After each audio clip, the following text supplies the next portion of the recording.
Bienvenue dans le 8e épisode de Purpose Info, le rendez-vous de la raison d'être. Nous sommes en direct à nouveau afin de vous permettre de réagir, de proposer des questions sur YouTube, sur LinkedIn, sur Facebook. Sophie de Menton est la présidente du mouvement patronal éthique. Membre du Conseil économique, social et environnemental, elle est une personnalité de ce patronat qui veut promouvoir la cause de l'entreprise et des entrepreneurs tout en prenant la RSE comme un outil pour y parvenir plus rapidement. Bernard Guénier est le président de PricewaterhouseCoopers France et Maghreb. Entrepreneur engagé, il a fondé les mouvements Let's Go Friends et Move Up. En 2020, il publie Chef d'entreprise, ce que le monde attend de nous. Un grand merci à vous deux d'avoir accepté de venir échanger dans Purpose Info. Pour démarrer l'échange, une question devenue un rituel. Pourriez-vous, s'il vous plaît, nous dire quelle est la place du profit, plus précisément peut-être de la création de valeur, dans les finalités d'une entreprise? Madame de Menton, à vous la parole. C'est pas tout à fait le même mot. La place est essentielle. Je veux dire qu'une entreprise, elle est là pour faire de l'argent.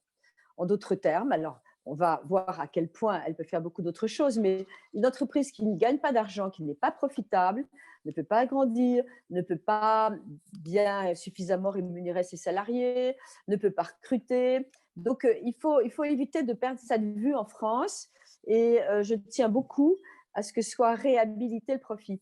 Il y a d'ailleurs un remarquable article dans Figaro aujourd'hui qui s'intitule Ne tirez pas sur les dividendes.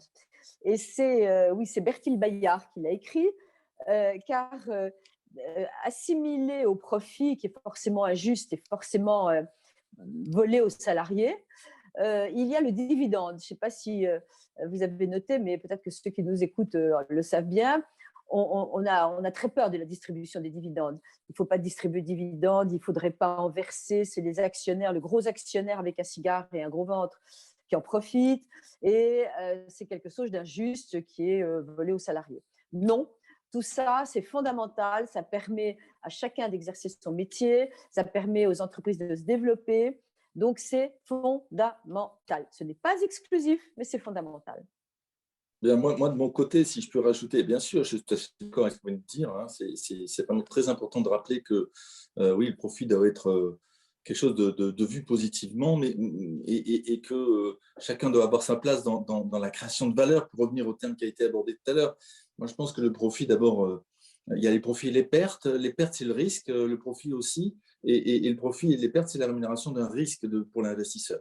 Et puis, le profit, c'est aussi, surtout pour moi, une résultante, en fait, un bénéfice ou une perte, enfin, c'est une résultante d'une création de valeur et du sens qu'une entreprise a dans la société, dans ce qu'elle crée, dans l'usage auquel elle répond, dans la création de valeur qu'elle a. Et donc, pour moi, c'est d'abord une résultante. D'abord, cette notion de profit et de perte, c'est vraiment une notion financière, hein, comptable, qui est donc bien une résultante. C'est après avoir fait un chiffre d'affaires et consommer un certain nombre de ressources, en ayant cette vision très comptable, on aboutit au résultat. Mais en réalité, le profit, c'est à la fois une résultante, mais aussi un moyen pour investir dans la durée, pour se projeter, pour permettre, dans le contexte de la création de valeur, de rémunérer aussi les salariés, les collaborateurs, mais tout l'écosystème, fournisseurs, clients. Et donc, c'est pas, je dirais, c'est une investion trop financière et trop comptable pour être reconnue comme étant le seul élément véritablement qui justifie l'existence d'une entreprise.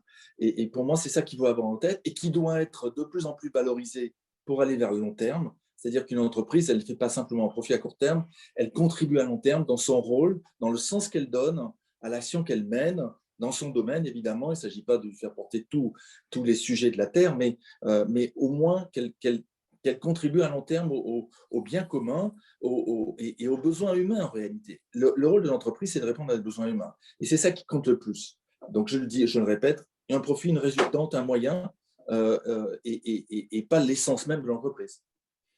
Alors, pour rajouter, si j'ai le droit de rajouter quelque chose là-dessus, je suis évidemment complètement d'accord, mais je voudrais revenir sur ce symbole français du mot profit, de gagner de l'argent, parce que nous sommes quand même très, très atypiques en cela.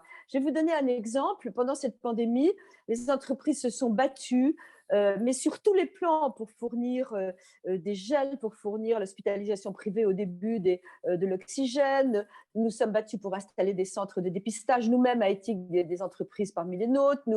Elles ont inventé des systèmes, etc. Et quand on a vu une certaine désorganisation au sein de l'hôpital, on n'a pas cessé d'entendre qu'il fallait que ce soit la fonction publique, il fallait que ce soit l'hôpital, parce qu'ils n'étaient pas là pour gagner de l'argent. Comme s'il y avait les mauvais d'un côté qui étaient profitables et les bons de l'autre qui n'étaient pas là pour gagner de l'argent. Et je pense qu'on doit absolument sortir de ce schéma. Le service public n'est pas là effectivement pour faire des bénéfices, encore que, après tout, on ne sait jamais, mais il n'est pas là pour ça, mais il n'est pas là pour perdre de l'argent. Je veux dire que l'équilibre et le bon management, et quand je dis management, c'est aussi bien le management des hommes, il faut pouvoir les payer bien au sein de l'hôpital, il faut pouvoir avoir l'efficacité du privé sur l'organisation. Et donc, je ne voudrais pas qu'on continue à opposer le méchant privé qui fait du profit et le gentil public qui doit perdre de l'argent. Oui, d'accord. Je pense que la notion de création de valeur, qu'on soit privé ou public, est probablement l'élément le plus important. Et quelle place on se donne dans cette création de valeur, dans l'écosystème dans lequel on est. Je pense qu'il y a autant de travail dans la fonction publique, enfin dans le public que dans le privé, pour des raisons diverses. On pourra y revenir tout à l'heure. Je vous remercie tous les deux. J'avais compris à la lecture de votre livre, Bernard, que vous étiez plutôt un disciple de François Pérou que de Milton Friedman. Donc, ça a transparu peut-être à travers les je ne suis pas d'accord. Je ne suis pas du tout d'accord. Enfin, je ne suis pas d'accord. Je pense que la notion de compétitivité, de profit, qui est l'essence même de l'entreprise pour qu'elle survive, pour qu'elle ait une place, parce qu'elle est en compétition, elle est dans un écosystème où il faut qu'elle trouve sa place, c'est très important.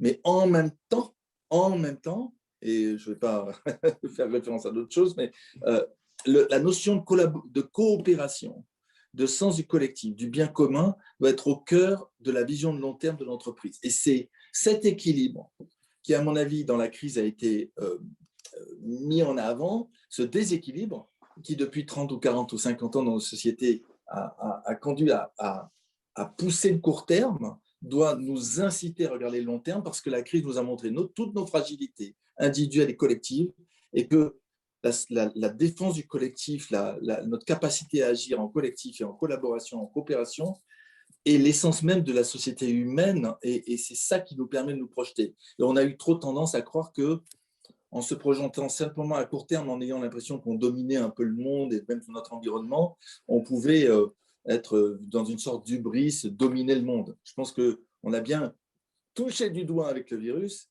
que nous étions extrêmement fragiles et qu'il fallait revenir à l'essentiel du collectif. Merci. Madame de Menton, la raison d'être proclamée par Éthique est de défendre et valoriser l'entreprise. N'était-ce pas à l'origine d'œuvrer à une meilleure intégration de l'individu dans l'entreprise? Est-ce la raison pour laquelle vous avez commencé à vous intéresser relativement tôt aux problématiques RSE? Alors, vous posez des questions savantes. Moi, je suis un peu comme Monsieur Jourdain, qui fait de la pro sans le savoir et qui fait de la RSE depuis que j'ai monté ma boîte sans le savoir. Il faudrait revenir aussi, on se berce beaucoup de programmes dans la loi Pacte, on nous a imposé la réflexion sur la raison d'être, etc. C'est bien, je pense que ça fait probablement avancer les choses, mais il ne faudrait pas que ce soit artificiel. Je pense que la première utilité de la raison d'être, c'est en fait de se poser la question. C'est-à-dire que tout chef d'entreprise, il y a un moment où il faut qu'il se dise, bon, alors, c'est quoi ma raison d'être? Est-ce que c'est uniquement de fabriquer du chewing-gum? Est-ce que je vais plus loin? Est-ce que je veux détendre les gens en leur offrant une sucrerie qui? Est-ce que je veux faire du chewing-gum bio? Est-ce que je veux éviter qu'on les jette par terre? Est-ce que je veux que mes salariés aillent mieux? Je pense que la raison d'être, c'est dépasser un tout petit peu. Un entrepreneur, il a une idée, puis il veut la mettre en œuvre, il veut gagner de l'argent, il veut recruter des gens, il veut que ça se développe. C'est extrêmement simple. Mais la raison d'être, ça permet de dépasser un peu cette première approche et de se demander ce qu'on peut faire de son entreprise. Et je crois que même si ça peut être parfois agaçant, cette réflexion sur la raison d'être a contribué à une évolution de notre société.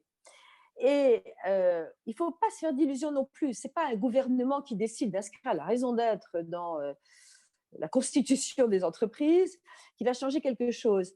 C'est le consommateur qui veut consommer bio. C'est le consommateur qui ne veut pas qu'on abîme sa planète. C'est celui qui va dire je ne vais plus acheter d'emballage en plastique. Donc, c'est l'entreprise qui immédiatement va dire « Oh, il faut que je réponde à la demande du consommateur ». Et encore une fois, l'entreprise est là pour gagner de l'argent, satisfaire le consommateur. Et donc, il y a une espèce d'émulation, et c'est comme ça que j'entends la raison d'être, pour qu'elle reste durable. Il faut que la demande des consommateurs, le consommateur, comme on dit, la demande des consommateurs rejoigne une forme d'idéal de l'entreprise. Donc ça, c'est vrai. Cela dit, il faut aussi ne pas être idéologue. Je pense que c'est souvent négatif. Et poser la question de la raison d'être à une société de 10 personnes qui fait de la plomberie, ce n'est pas tout à fait pareil que de poser la question à Danone. Donc, il faut être capable de raisonner à sa mesure. Il faut être capable de considérer aussi la façon dont on voit la RSE. Je vais vous donner un exemple. Je suis très pour le paternalisme ou le maternalisme, pour être politiquement correct.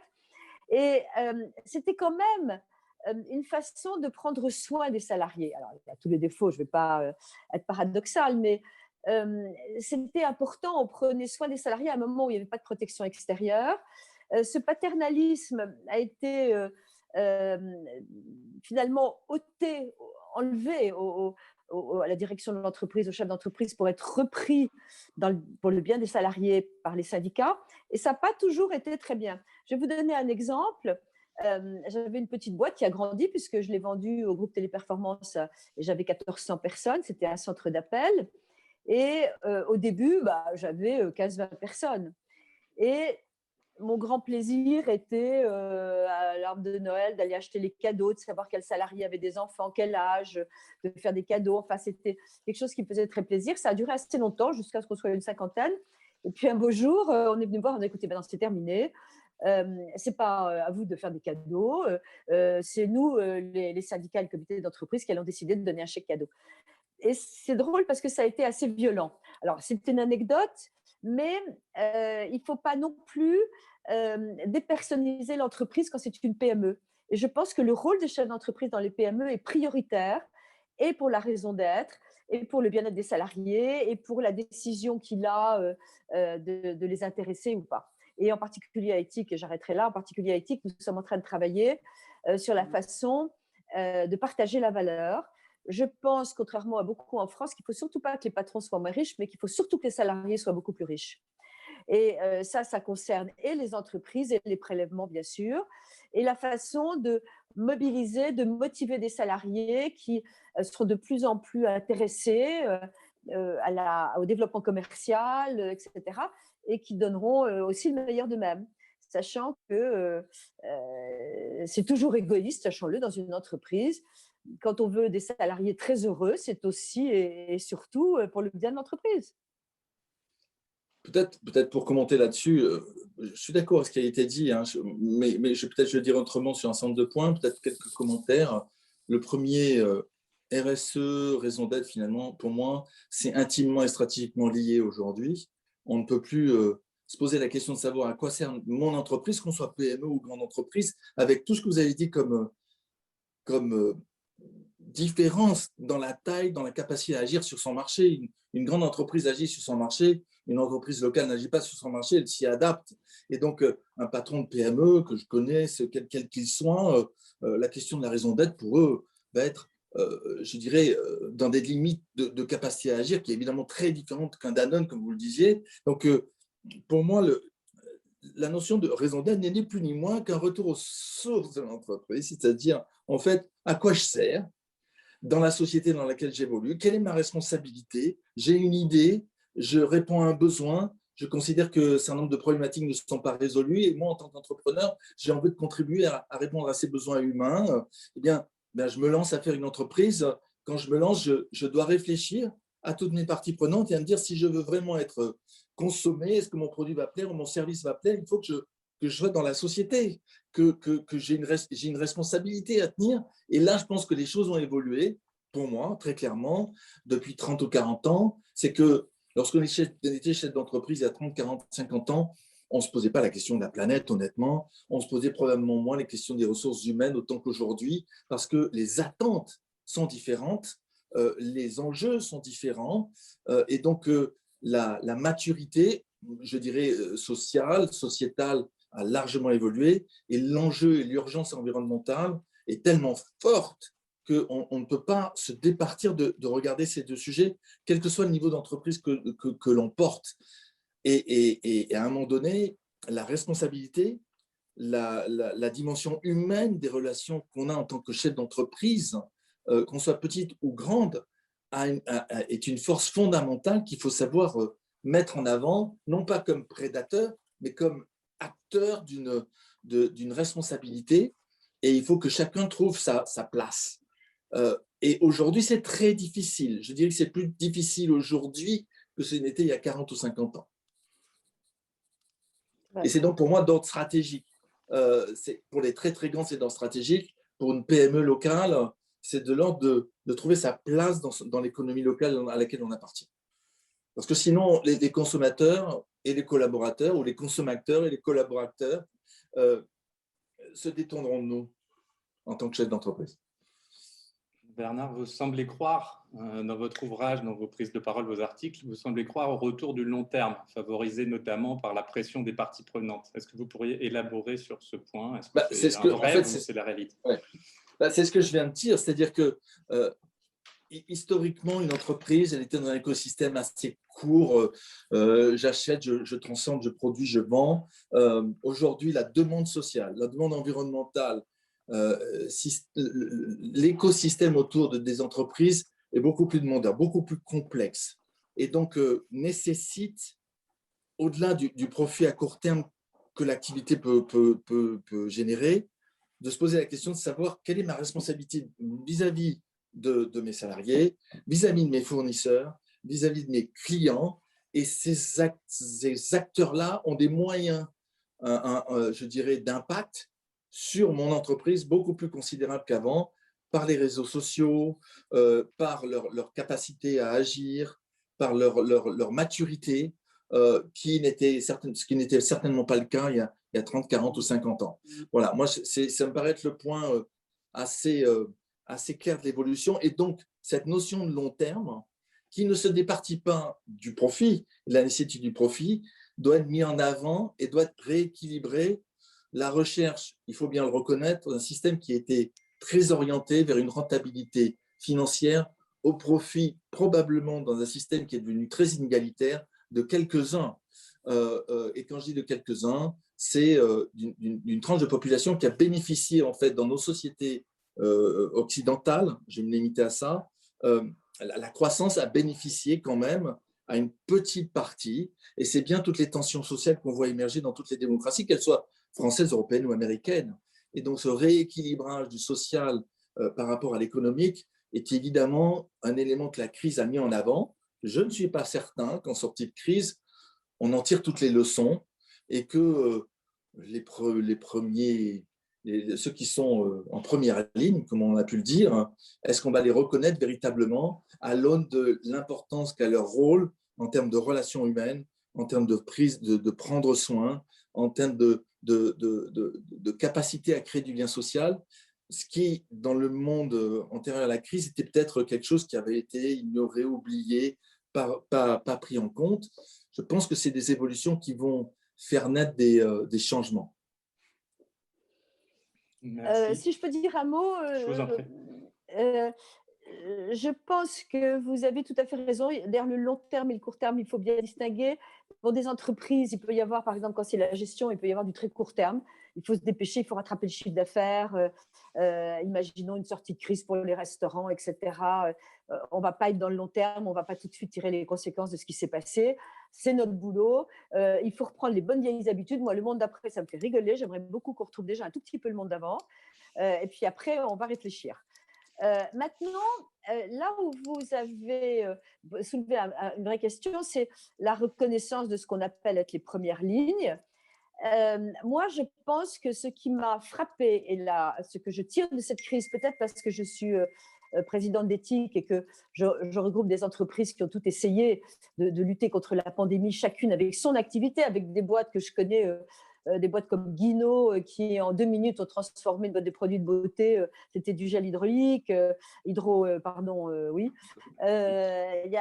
Ça a été incroyable. On a commandé, une entreprise au sein d'éthique a commandé 50 millions de masques en Chine que j'ai été négocier. On a trouvé un avion, on les a fait venir parce que les entreprises n'avaient pas le droit d'avoir des masques. Donc, moi, j'ai vu une incapacité totale du public. Je ne vais pas tirer sur le gouvernement, ce n'est pas l'objet. Les strates de la fonction publique, la façon dont tout est contrôlé, dont le temps est dilué, dont la capacité à prendre une décision en urgence est inhérente à la fonction de ces gens, ça m'est apparu quelque chose de très important. Je vais vous donner un exemple sur ce que vous disiez sur les premières lignes. J'ai ma belle-fille qui est médecin à l'hôpital, qui était au Kremlin-Bicêtre, et un beau jour, ils sont débordés. Le Covid arrive de tous les sens, c'est plus possible, il n'y a pas de lit, etc. Et elle arrive, quand ils sont hospitaliers, ils arrivent voir le directeur de l'hôpital, etc. Ils ont dit, écoutez, ça suffit, maintenant on prend le pouvoir. Le directeur de l'hôpital dit, oui, oui, allez-y, ça suffit. Et le personnel soignant a pris le pouvoir. Terminé, ils ont supprimé une salle qu'ils ont transformée en réanimation, ils ont supprimé l'accueil, divisé par 2, pris des gens en brancardier qui étaient partout. Enfin, ça a été stupéfiant. Le personnel médical était stupéfié lui-même de sa propre organisation. Ne parlons pas de l'administratif qui était les bras ballants. Et ça a été exceptionnel. Ils ont réussi à sauver l'hôpital, à intégrer tout le monde. Et puis, quand ça s'est heureusement bien passé, que la crise est tombée, tout a repris ses droits. C'est-à-dire que le personnel administratif de l'hôpital a recommencé. On avait les procédures d'admission, on a refait le même système, etc. Et on est retombé, c'est le cas de le dire, dans une gestion administrative de l'hôpital. Donc ça, c'est très, très intéressant parce que je pense, au-delà de l'entreprise, il y a le niveau de la France, un pays qui prend du retard à cause d'une technostructure, qui n'a pas valorisé l'entreprise comme il le faudrait. C'est bien joli de nous imposer la raison d'être. Moi, j'aimerais bien connaître la raison d'être aussi de certaines administrations. Comment est-ce qu'elles le vivent et quelle est leur intégration. Donc, le long terme, il faudrait que ce soit le moyen terme, en tout cas, ou le court terme. Ce serait une prise de conscience incroyable et un nouveau socle sur lequel refonder un État garant et non pas un État gérant, et redonner la place qu'elle mérite à l'entreprise. L'entreprise n'a pas été consultée. Je ne veux pas rentrer là-dedans parce que ce n'est pas le sujet, mais je pense que c'est ça la raison d'être des entreprises et c'est ça le moyen et long terme. Enfin, pour revenir sur l'État et le rôle de l'État, je pense que d'abord, le rôle de l'État est essentiel dans sa capacité à réguler et à faire que chacun trouve sa place. En revanche, sa capacité à agir et en agilité dans des sociétés aussi complexes que les nôtres, avec des principes de fonctionnement que vous avez pu indiquer, centralisateurs, peu agiles, ne faisant pas confiance, ne prenant pas en compte et considérant que c'est par le central que la réponse viendra, c'est le monde d'hier. Ça, c'est clair. Le monde de demain, comme les entreprises le savent, c'est la capacité de donner le pouvoir en ayant en tête sa raison d'être, en ayant en tête les valeurs de l'entreprise, en ayant en tête ce qui unit un collectif, c'est donner la capacité à chacun sur le terrain de réagir au mieux en fonction des circonstances. Parce que l'accès à la donnée, l'accès à l'information est bien différent d'il y a 40 ou 50 ans. Et donc, les process de type taylorien que l'administration continue à avoir, sans la reconnaissance de la notion de client, d'ailleurs. Il n'y a pas de notion de client dans l'administration. Il y a des contribuables, peut-être, des gens dont il faut souvent se méfier, honnêtement. Et donc, on doit amener vers une notion de service. Et pour moi, l'État français, l'administration française est au service des Français. Je ne suis pas certain que ce soit le cas aujourd'hui. Et ce changement profond de culture n'a pas eu lieu, n'a pas encore changé. J'espère que ça viendra un jour. Beaucoup de travail est à faire parce que l'État français et notre culture jacobine d'un grand système lié à aussi des études très centralisées très élitistes, nous amènent à ne pas reconnaître l'intelligence collective et à ne pas reconnaître la nécessité pour l'État de rendre un service. Ces changements-là sont des changements de principe fondateurs qui certainement sont à interroger. Est-ce que ça changera dans les mois qui viennent, les années qui viennent? La question est posée, je ne sais pas. Nous au privé, n'est-ce si vous pas le voulez bien, parce que sinon on va passer trop longtemps sur l'État. Et D'accord. effectivement, il y aurait beaucoup à dire. J'ai déjà abordé ce thème de la raison d'être dans les administrations publiques dans des précédentes émissions. Mais si vous voulez bien, on va revenir un petit peu au privé, essayer d'être concret. Avec la crise de confiance qui touche aussi l'entreprise, il y a des citoyens et des électeurs qui ont perdu confiance. Ça, on est tous les trois d'accord, je crois. Mais ça Non, touche aussi des non, entreprises. je C'est suis pour pas ça qu'on a d'accord. besoin d'actions sur comme j'aime ma boîte. Comment faire pour que les valeurs, la raison d'être, la culture d'entreprise en général soient vraiment reliées au concret des collaborateurs et des clients? Faudrait-il, par exemple, comme le revendique la CFDT dans un opuscule récent, laisser de la place au dialogue social dans l'élaboration non seulement de la formule, mais surtout du suivi de la raison d'être? Et je vous laisse exprimer votre désaccord en même temps, Madame de Menton. Oui, pardonnez-moi, je vous arrête parce que c'est incroyable. Depuis un an, le socle de confiance envers l'entreprise a explosé. On a 80% d'opinion favorable et de confiance, 10% pour le gouvernement. Je veux dire, c'est pas vrai. Enfin, les Français ont découvert l'entreprise. Ils ont confiance dans l'entreprise. Ça arrive pratiquement au niveau de leur famille. Donc ça a été un changement, mais fondamental, vérifié par tous les instituts de sondage. Absolument tous les instituts de sondage. Quant aux syndicats, qui sont absolument utiles, d'ailleurs à Éthique, à un certain moment, on s'est même dit qu'il faudrait rendre le syndicalisme obligatoire pour ne pas avoir les syndicats qu'on a. Parce qu'on a des syndicats qui datent de la dernière guerre.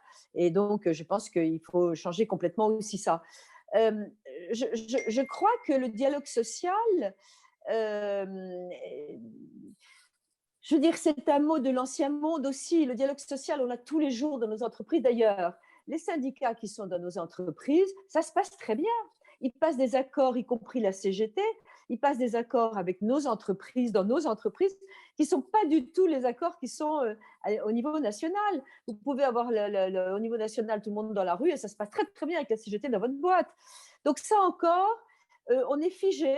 Ce sont des archétypes. Je pense que ce n'est plus valable. Vous parlez du mot de confiance. Les Français ont confiance dans leur boîte.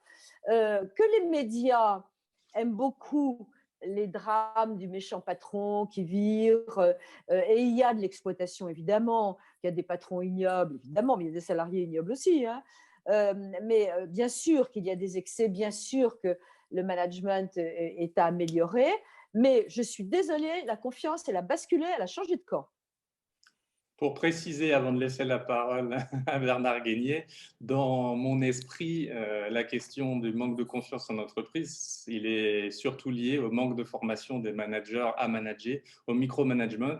Et là-dessus, si vous en parlez autour de vous, je suis sûr que vous trouvez des exemples de gens qui ont perdu cette confiance à cause de ça, à cause de, pendant le télétravail, d'être avec un patron qui devenait, enfin, c'est quelque chose qu'il faut gérer. Je crois qu'il y a vraiment des choses à faire et c'est pas ça, contre l'entreprise, bien entendu, mais au contraire pour la développer parce qu'on l'aime tous les deux.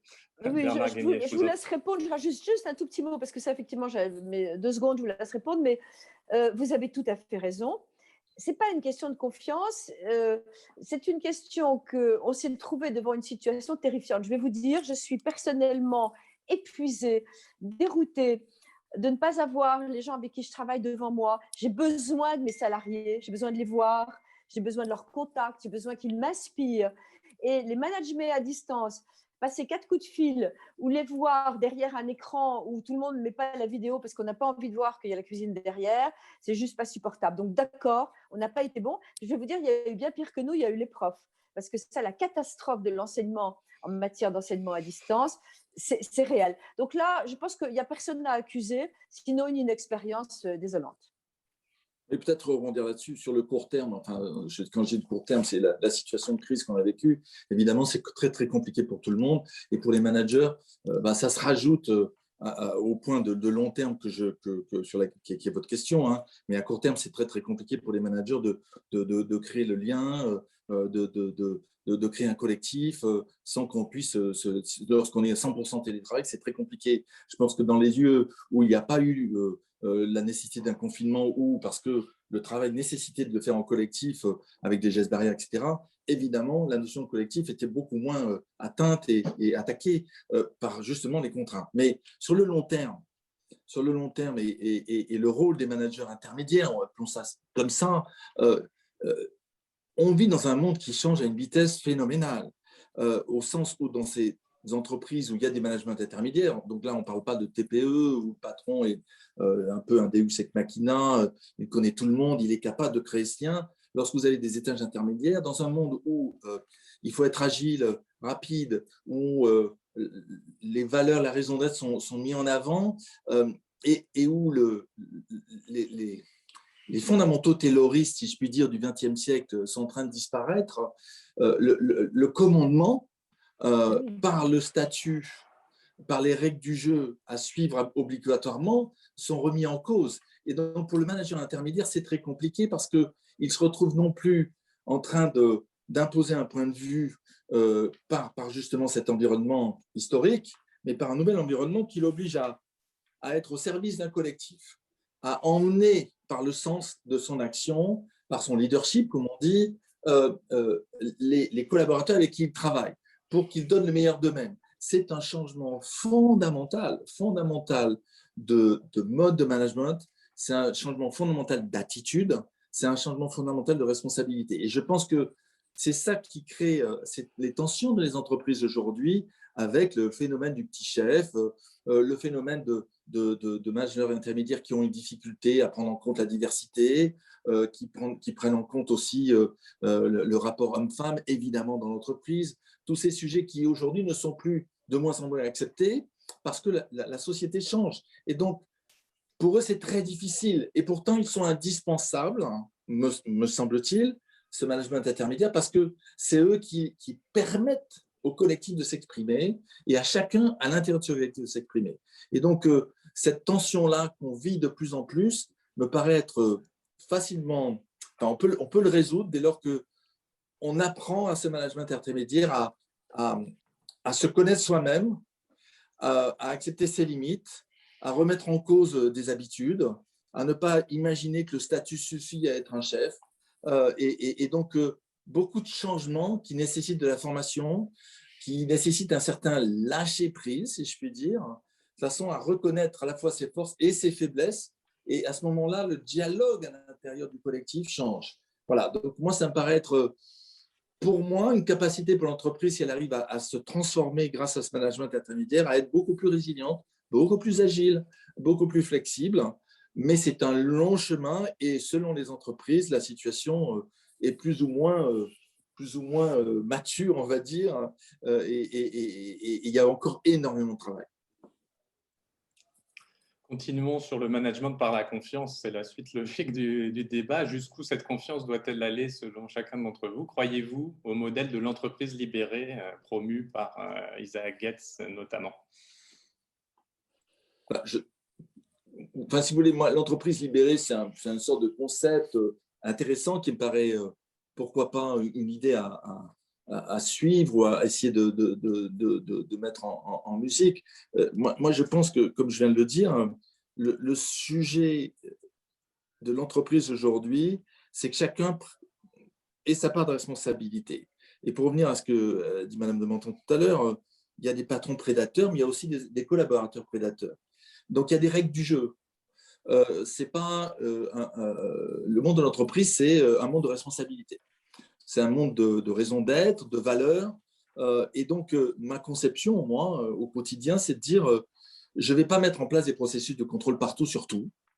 Je vous fais confiance, mais ceux qui ne respectent pas ni les objectifs collectifs qu'on a, ni les valeurs qu'on a, ni les règles du jeu qu'on s'est fixées entre nous, ne peuvent plus faire partie de ce collectif. Je pense qu'à un moment donné, il y a aussi des règles à respecter, il y a un environnement qui crée cette confiance, mais qui est basé sur la responsabilité. Et le dernier élément pour un management, je pense, dans le futur, pour justement favoriser cette confiance par la mise en responsabilité, c'est d'être capable de mettre sur la table tous les sujets et de ne pas en éliminer quelques-uns pour les cacher ou ne pas en parler. Je pense que la capacité à poser des problèmes, à parler, par exemple, le sujet de la répartition de la valeur, la création de valeur, quand on crée de la valeur dans une entreprise, qui en prend, chacun doit prendre sa part et en trouver une part. Comment ça s'équilibre? Ce débat-là en France, personne n'est capable de le tenir globalement, et au sein des entreprises, c'est un sujet très difficile, ce qui revient d'ailleurs, on revient là tout de suite au sujet des syndicats. Quel est le rôle du syndicat dans les entreprises françaises? Il est certain que le syndicalisme tel qu'il a été construit au sortir de la Deuxième Guerre mondiale est un syndicalisme qui est tourné vers le politique plus que, en tout cas en haut dans le système, que vers l'intérêt collectif. Je pense que tous ces éléments doivent être revus et je suis assez d'accord sur ce point avec Madame de Monton.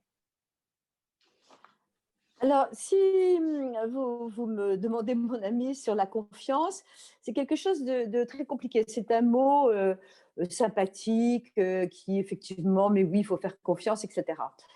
Il y a une phrase que j'ai retenue, je ne sais plus qui m'avait dit ça, qui est assez formidable. Qu'est-ce qu'un chef d'entreprise? Un chef d'entreprise, il doit faire, ne rien faire et ne rien laisser faire. Et c'est un peu, si vous voulez, un résumé assez caricatural et amusant de ce que doit être la confiance.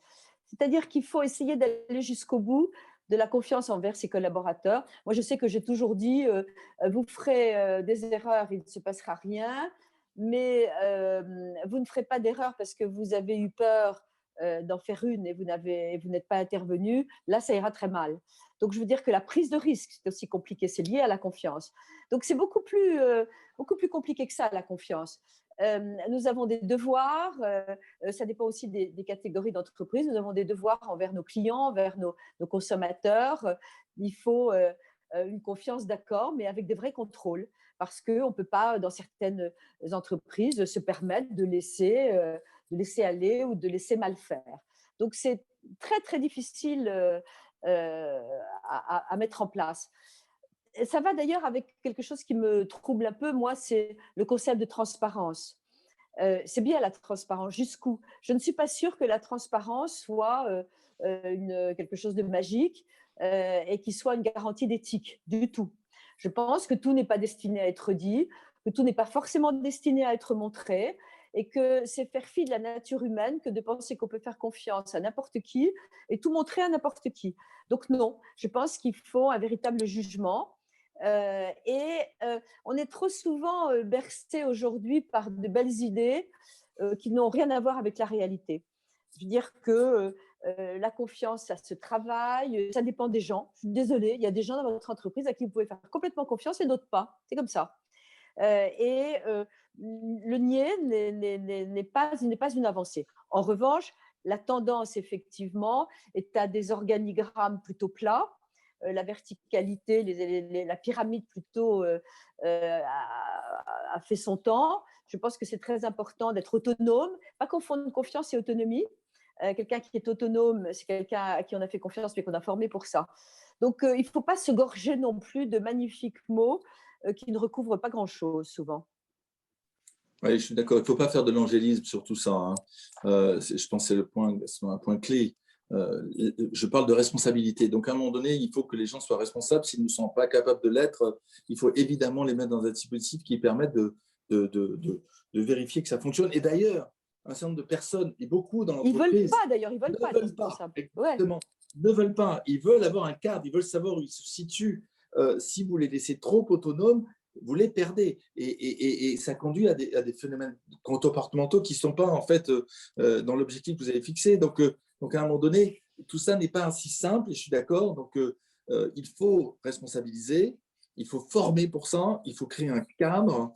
La confiance est un résultat, elle n'est jamais ni un moyen, elle n'est que la résultante de multifacteurs extrêmement complexes qui sont, et qui fait d'ailleurs le charme de l'entreprise, c'est que toute entreprise est différente, qu'elle soit petite, grande ou moyenne. Et cette capacité stratégique à créer la confiance avec tout son écosystème fait de l'entreprise une entreprise qui gagne. Hein. Donc oui, si je comprends bien, la confiance se gagne aussi pour les collaborateurs. Et qu'en est-il pour les consommateurs devenus consommateurs? Jusqu'où peut aller la transparence dans cet écosystème? Pardonnez-moi, mais ce sont un peu des mots. D'abord, le consommateur, oui. Enfin, on sait très bien qu'il achète chinois et moins cher. On sait très bien que personne ne résiste au cachemire fait en Chine qui coûte 5 fois moins cher.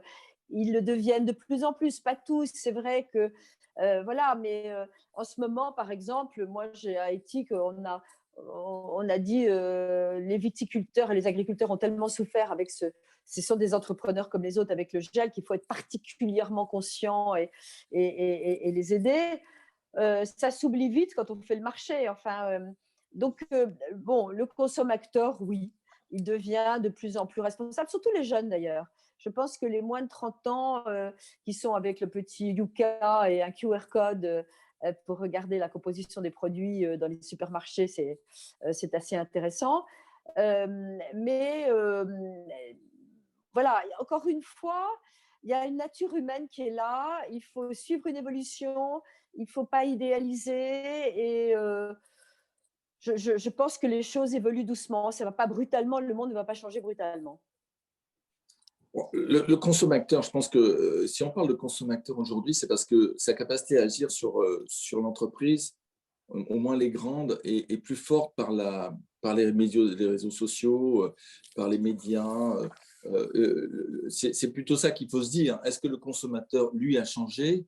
Vous l'avez dit, il a une équation, un consommateur. Et selon la profondeur de son portefeuille, donc c'est la partie économique, selon son appétence à l'environnement, selon son appétence à la dimension sociale de l'entreprise, il va regarder les produits ou les services qu'il veut consommer d'une certaine façon et il acceptera d'en payer un certain prix ou pas. Et là, il y a une segmentation, bon ça c'est, je dirais, du classique. Je pense que la dimension sociale et environnementale est plus forte qu'avant. Mais lorsqu'on est habitant d'une cité, croyez-moi, moi qui suis engagé pour aider des jeunes à sortir par la formation, par l'éducation de ces quartiers, lorsque vous avez des moyens économiques limités, vos choix sont limités. Donc, le problématique du bio ne se pose même pas.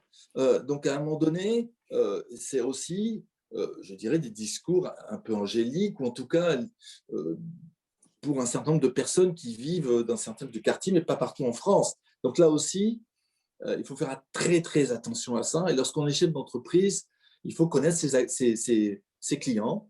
Il y en a différents types, différents segments, selon ce que l'on fait, lorsqu'on est une PME ou lorsqu'on est une grande entreprise, qu'on agit sur plusieurs marchés dans différents pays du monde. Je peux vous dire que la notion de consommateur est très, très différente et très variable entre l'Allemagne, la France, la Chine, l'Indonésie ou l'Amérique du Sud. Et donc, évidemment, les problématiques sont très, très différentes. L'Oréal, évidemment, lorsqu'ils se sont implantés en Chine, et j'y étais à cette époque-là, il faut s'adapter à la nature de la peau chinoise. Enfin voilà, il y a beaucoup de choses qui sont très différentes, à une culture. Donc, à chaque fois, vous prenez ça en compte et votre capacité à vous adapter à la demande, elle est toujours là. Elle n'est pas ce concept fondamental n'a pas changé. Les consommateurs changent, ils agissent plus en collectif, ils sont mieux organisés. En tout cas, les réseaux sociaux leur permettent d'agir beaucoup plus fortement. Il faut faire attention de ne pas non plus être trop réactif et en tant qu'entreprise, faire attention de ne pas se laisser embarquer en surréagissant à des campagnes. Enfin, ça devient compliqué. Hein. Mais voilà, donc les choses changent et l'équation économique d'un client, elle est économique, mais elle est aussi environnementale aujourd'hui. Elle est certainement demain sociétale. Je suis d'accord.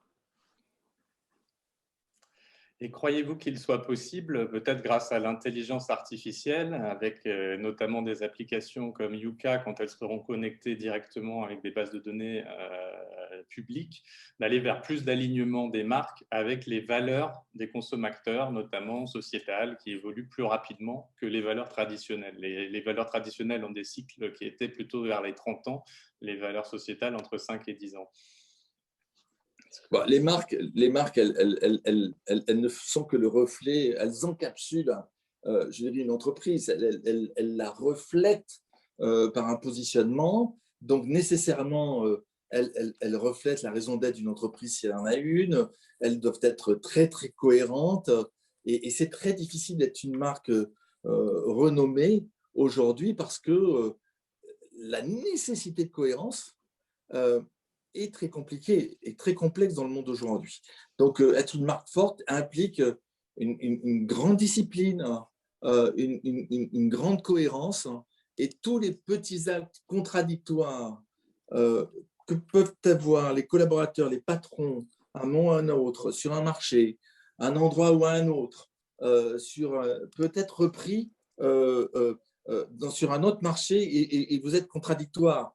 Il y a des exemples récents, je pense à Sanofi à un moment donné, sur le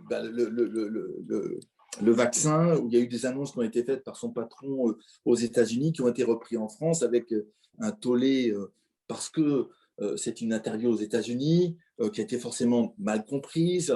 Quand on regarde l'interview, on s'aperçoit que ça a été mal compris, mais le retentissement est important. Donc, l'impact sur la marque est très fort. Donc, cette cohérence, elle est de plus en plus complexe à mener parce que chaque morceau d'information qu'a une entreprise sur son marché, ou chaque comportement de ses collaborateurs, de ses fournisseurs, a un impact sur cette marque. Donc, assurer la continuité stratégique de la marque dans tout ce qu'elle a dans sa présente dans son écosystème et dans sa responsabilité est un enjeu colossal, extrêmement complexe, extrêmement difficile.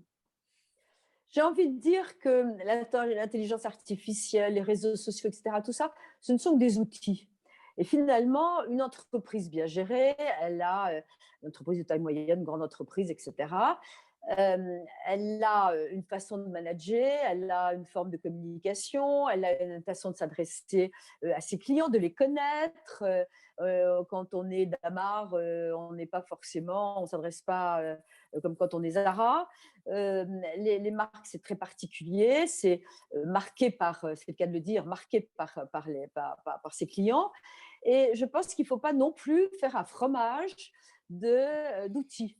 Il y a des marques qui se passent des réseaux sociaux très bien. Voilà. Il y en a d'autres qui achètent des influenceurs, sont complètement lancés là-dedans, etc. Il y a un monde parallèle. Il y a des gens que les réseaux sociaux n'intéressent pas, y compris des jeunes. Donc voilà, il faut savoir que l'entreprise se sert de tous les outils à sa disposition, qu'elle a un cheminement moral, sociétal, économique, qu'elle suit, parce qu'un vrai patron, c'est ça, il sait. Et puis, on ne dira jamais assez que l'entreprise, quand elle démarre, c'est le reflet du patron. Hein. C'est comme, d'ailleurs, on disait dans un petit commerce, quand vous arrivez, que la vendeuse est aimable, vous voyez tout de suite comment est la directrice du magasin. Je veux dire, il y a une osmose, il y a un côté famille peut-être, mais même sur des très grandes entreprises, le patron imprime sa marque de façon considérable. C'est lui qui donne la tendance, qui donne la personnalité de la boîte, qui va donner l'éthique et les valeurs. C'est pas la peine de faire des fausses chartes éthiques. Tout le monde sait si le comportement des encadrants est éthique ou pas. Je veux dire, la charte éthique affichée, voilà. Donc, ne confondons pas les outils avec la volonté des entreprises. Cette volonté des entreprises va dans le bon sens. Elle a été liée à plein de choses, à l'évolution effectivement des consommateurs, à des pressions du politique aussi, à des salariés qui eux-mêmes, c'est intéressant dans les entreprises, vous confiez à un salarié, vous dites bon, bah, écoutez, c'est très bien, mais nous, économie d'énergie, on fait quoi? Et dans une PME, il y en a un qui a dit, eh ben, moi, je m'en occupe. Et c'est amusant, on m'a raconté, il allait enlever des ampoules une sur deux, il faisait le recyclage le soir, etc. Donc, il y a le prolongement des convictions du salarié qui peut se faire dans l'entreprise. Et ça, c'est assez intéressant. Parce qu'on est toujours soi-même. Je veux dire, on se comporte chez soi comme on se comporte dans l'entreprise. Donc, tout ça est une évolution globale. Et je crois qu'on n'est pas forcé de le scinder en phénomène de mode, aussi important soit-il. Il me reste à vous remercier tous les deux pour ces éclairages, pour ce débat relativement riche qui ouvre des perspectives pour les entreprises qui se soucient de finalité, d'impact Et donc voilà, merci à vous. Et puis aux téléspectateurs, maintenant, si le débat vous a plu, parlez-en autour de vous, commentez, réagissez sur les réseaux sociaux, abonnez-vous à la chaîne YouTube. Et rendez-vous le mois prochain pour le 9e épisode entre Alain Comte-Sponville et Christian Saint-Etienne. Merci beaucoup. Merci. À bientôt. Bientôt.